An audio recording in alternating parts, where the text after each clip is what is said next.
पर। और सबसे पहले बड़ी खबर आपको बता दें, गृह मंत्री अमित शाह आज प्रचार कर रहे तेलंगाना में, और वहां पर उन्होंने कहा ये चुनाव नरेंद्र मोदी वर्सेस राहुल गांधी का है। उन्होंने ये भी कहा कि मुस्लिम आरक्षण को हम खत्म करेंगे, SC ST OBC का आरक्षण हम सुनिश्चित करेंगे और उनसे छीना गया आरक्षण उन्हें लौटाएंगे। जिस तरह से मुस्लिमों को आरक्षण दिया गया है, SC ST OBC का आरक्षण बढ़ाएंगे, ये भी कहा है, क्योंकि उसमें घाटा करके उसे घटाकर मुस्लिमों को आरक्षण दिया गया तेलंगाना में। इस बात का जिक्र कहा अमित शाह ने कि हम वो लौटाएंगे, हम मुस्लिम आरक्षण को खत्म करेंगे।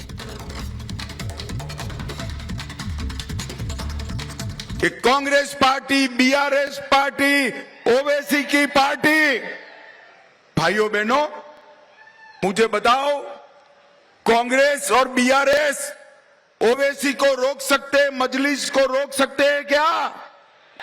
भाइयों बहनों, ये तुष्टीकरण की जो ABC है ना, अपीसमेंट की ABC, इसका मतलब है A से ओवैसी असदुद्दीन, B से BRS और C से कांग्रेस पार्टी, ये तीनों एक ठेले के चट्टे पट्टे हैं।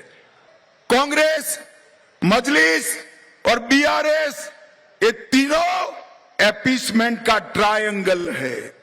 ये लोग रामनवमी का जुलूस नहीं निकलने देते हैं, ये लोग हैदराबाद विमोचन दिन नहीं मनाने देते हैं, ये लोग यहां पर सरिया के आधार पर, कुरान के आधार पर तेलंगाना चलाना चाहते हैं।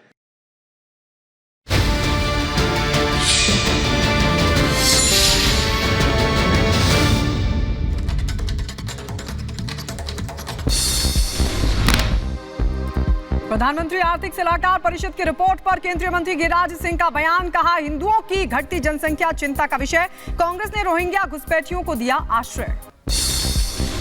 आज घट करके हम 70% पर आ गए। रोहिंग्या, बांग्लादेशी घुसपैठी, इसको वोट बैंक कांग्रेसियों ने बनाया और ये भारत के सनातन को खत्म करने की एक साजिश भी है।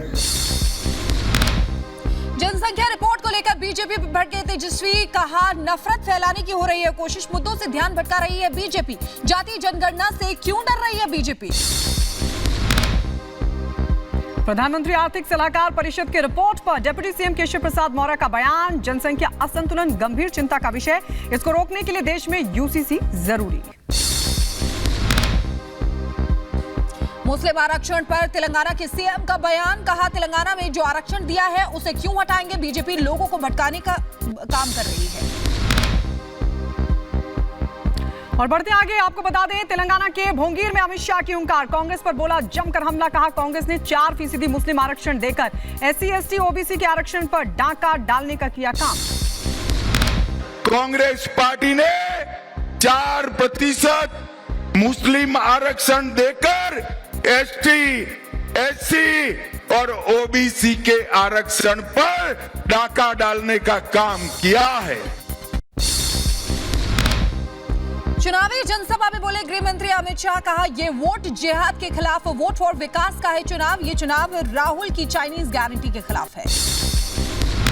ये चुनाव वोट फॉर जिहाद, इसके अगेंस्ट वोट फॉर विकास का चुनाव है। राहुल गांधी की चाइनीज गारंटी के खिलाफ मोदी जी की भारतीय गारंटी का चुनाव है।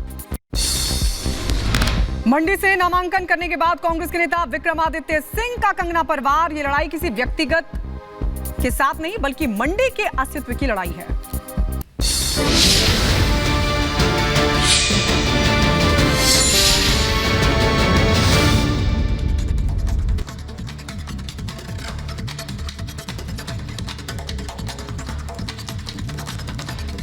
आगे बढ़ते हैं। आर्टिकल 370 के हटने के बाद नया कश्मीर हर रोज निखर रहा है। धरती का स्वर्ग विकास की मुख्य धारा से जुड़ गया है। ऐसे में अब मोदी का अगला टारगेट है POK की आजादी। पीएम मोदी की प्रतिबद्धता को विदेश मंत्री एस जयशंकर ने दोहराया तो आतंकिस्तान सदमे में आ गया। देखिए ये खास रिपोर्ट।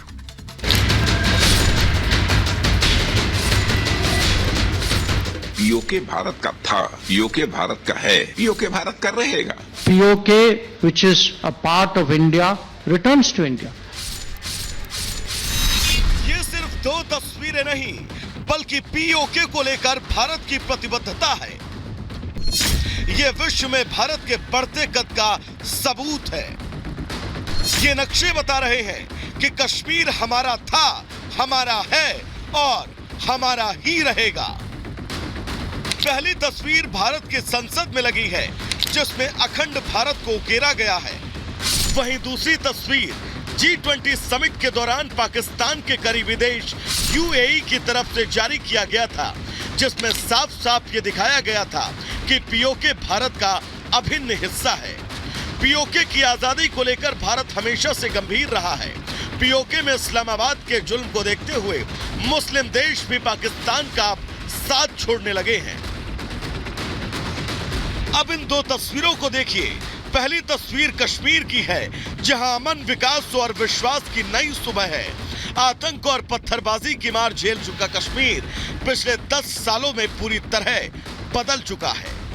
कश्मीर की नई सूरत देखकर पीओके में आजादी की मांग उठने लगी है।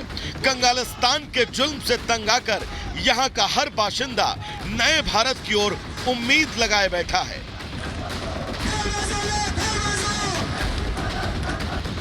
ऐसे में भारत के प्रधानमंत्री नरेंद्र मोदी का अगला मिशन पीओके से पाकिस्तान के अवैध कब्जे को हटाना है। पीओके को लेकर भारत की प्रतिबद्धता का अंदाजा विदेश मंत्री एस जयशंकर के इस बयान से समझा जा सकता है। That there is a parliament resolution. Every political party of this country is committed to ensure POK, which is a part of India, returns to India. This actually is our national commitment.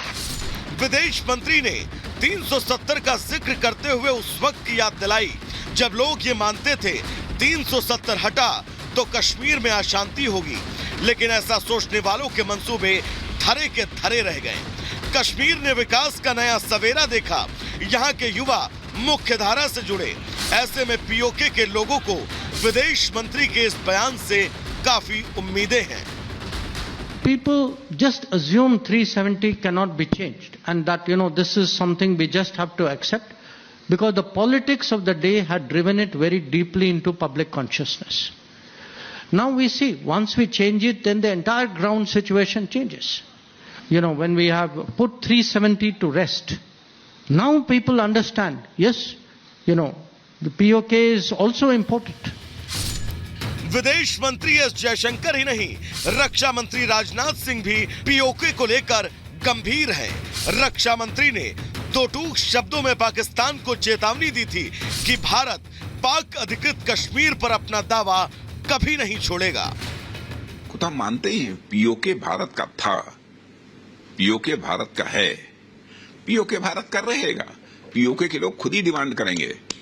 Kashmir में जिस तरीके से development हो रहा है, जिस तरीके से अमन अमान की स्थिति जम्मू कश्मीर में पैदा हुई है और भारत जितनी तेजी के साथ आगे बढ़ रहा है, तो मुझे लगता है सारी स्थितियां जैसी बन रही हैं उसमें पीओके के लोग खुद ही कहेंगे कि हम भारत के साथ जाना चाहते हैं, हम अपने जम्मू कश्मीर के साथ जाना चाहते हैं। रक्षा मंत्री का यह दावा यूं ही नहीं है, बल्कि इस दावे के पीछे नए कश्मीर की तस्वीर है जो अनुच्छेद 370 हटने के बाद तैयार हुई। चलिए अब उन आंकड़ों पर नजर डालते हैं जिसकी वजह से कश्मीर एक बार फिर धरती का स्वर्ग बन गया। आर्टिकल 370 हटने के बाद कश्मीर में सेना पर होने वाली पत्थरबाजी पूरी तरह बंद हो गई। सरकार के मुताबिक 2018 में कश्मीर में पत्थरबाजी की 1767 घटनाएं हुई, जबकि 2023 में ऐसी एक भी घटना नहीं हुई। 2018 से 22 के बीच आतंकी गतिविधियों में 45% की कमी। 2018 में आतंकी गतिविधियों में 143 मामले सामने आए, जबकि 2022 में आंकड़ा घटकर 14 रह गया। कश्मीर में अमन कायम हुआ तो टूरिस्ट भी खिंचे चले आए। 2023 में जम्मू कश्मीर में रिकॉर्ड 2 करोड़ से ज्यादा टूरिस्ट पहुंचे। नए कश्मीर के ये नए आंकड़े ही पाक अधिकृत कश्मीर के लोगों को भारत से जोड़ रहे हैं। मोदी सरकार भी पीओके को लेकर गंभीर है। अब देखना यह होगा कि क्या पीओके के लोग गुलामी की जंजीरें तोड़कर भारत वापस आते हैं या पीएम मोदी किसी बड़ी रणनीति के तहत पाक अधिकृत